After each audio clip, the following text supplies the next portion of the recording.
Depuis les indépendances, ils n'ont jamais disposé d'autant de ressources financières dans leurs systèmes financiers locaux. Malgré un secteur informel dominant, on estime les fonds propres de catégorie 1 des banques commerciales africaines de l'ordre de 100 milliards de dollars et une capacité de crédit bancaire de plus de 1000 milliards de dollars disponibles sur le continent. Les ressources longues représentent environ 300 milliards de dollars pour les compagnies d'assurance, plus de 400 milliards pour les fonds de pension, plus de 121 milliards de dollars pour les fonds souverains. Rien que l'industrie de la gestion d'actifs regorge plus de 600 milliards de dollars. Toutes ces ressources longues étaient quasi inexistantes jusqu'à plus de 30 ans après les indépendances. Mesdames, Messieurs, distingués invités, ce matin, nous avons procédé à la présentation du Fonds obligataire africain EDBF.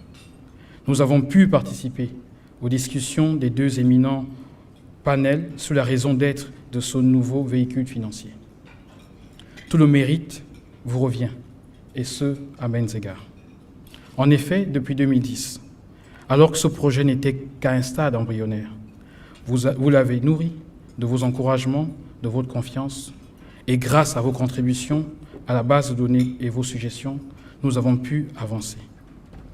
C'est pourquoi, aujourd'hui, pour son 5e atelier annuel, AFMI vous a convié à ce dîner pour vous remercier et vous informer sur l'état d'avancement du projet.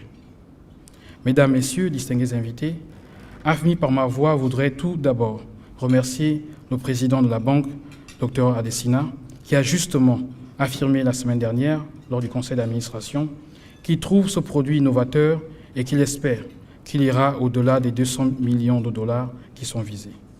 Il est en ligne avec les deux des 5 priorités de la banque, notamment industrialiser l'Afrique et intégrer l'Afrique. Nous remercions le vice-président finance, M. Charles Boama, pour son soutien et son leadership en tant que président du comité de supervision d'AFMI. Depuis plusieurs années, il veille à ce que cette initiative atteigne ses résultats pour l'approfondissement des marchés obligataires africains.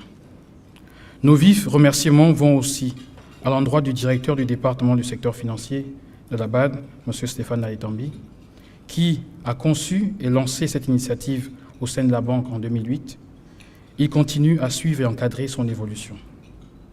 Nous remercions aussi le directeur du département des statistiques, M. Charles Lufumpa, car sans le soutien du département des statistiques, cette initiative ne serait pas à la hauteur de sa mission. En effet, la disponibilité des données financières crédibles est consubstantielle au développement des marchés financiers. Cette cérémonie est aussi l'opportunité de remercier Mme Stella Kilonzo, chef de la division des marchés des capitaux, avec qui nous travaillons étroitement. Merci pour son leadership et son soutien à AFMI. Nous souhaitons également remercier les autres membres du comité de supervision, les directeurs des départements de la recherche économique, de l'informatique, de la gouvernance, de la trésorerie et de la mobilisation des ressources. Nous voulons remercier particulièrement l'équipe projet de la banque pour l'investissement dans EDBF à hauteur de 25 millions de dollars la semaine dernière. Le fonds manager est là, le gestionnaire de ce fonds, MCB, une banque mauricienne. Nous voulons ici prendre cette occasion pour vous remercier aussi. Nous remercions de manière générale l'écosystème financier du continent pour leur contribution. L'équipe AFMI qui est dans la salle, Anliu Meite, qui est le plus ancien, il a rejoint la banque, l'initiative avant moi, qui est là, merci. Anliu a travaillé chez Société Générale avant de nous rejoindre à Londres et à Paris, et il est vraiment la cheville ouvrière de cette initiative. Il y a Tonlé Théophile qui nous a rejoint, il travaille chez Bloomberg et il est avec nous depuis cette année. Julie Kael, le statisticien et matheux, qui doit être dans la salle aussi, qui travaille sur les courbes de taux avec Albin, qui est polytechnicien et qui travaillait chez Slig Invest à Londres et qui nous a rejoints.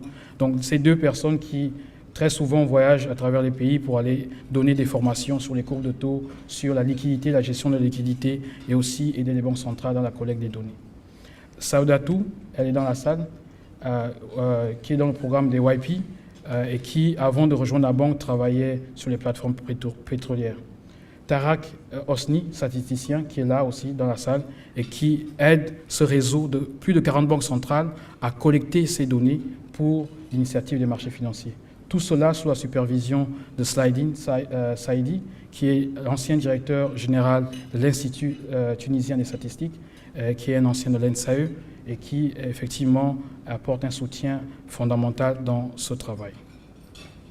Bien sûr, AFMI, c'est une longue histoire, c'est 8 ans, et il y a plusieurs collègues qui sont dans d'autres départements qui ont contribué aussi à la promotion de cette initiative. Olivier Weck, qui est là, je me souviens, il y a plus de 11 ans, lorsqu'on travaillait sur les courbes de taux des différents pays.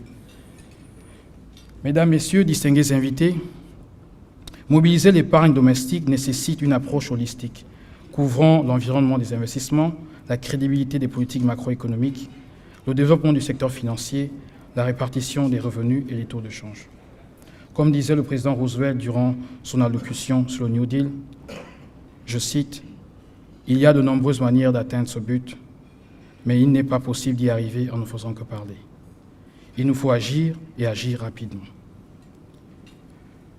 Mesdames, Messieurs, il me revient l'insigne honneur d'accueillir pour ce dîner un invité de marque, en la personne de M.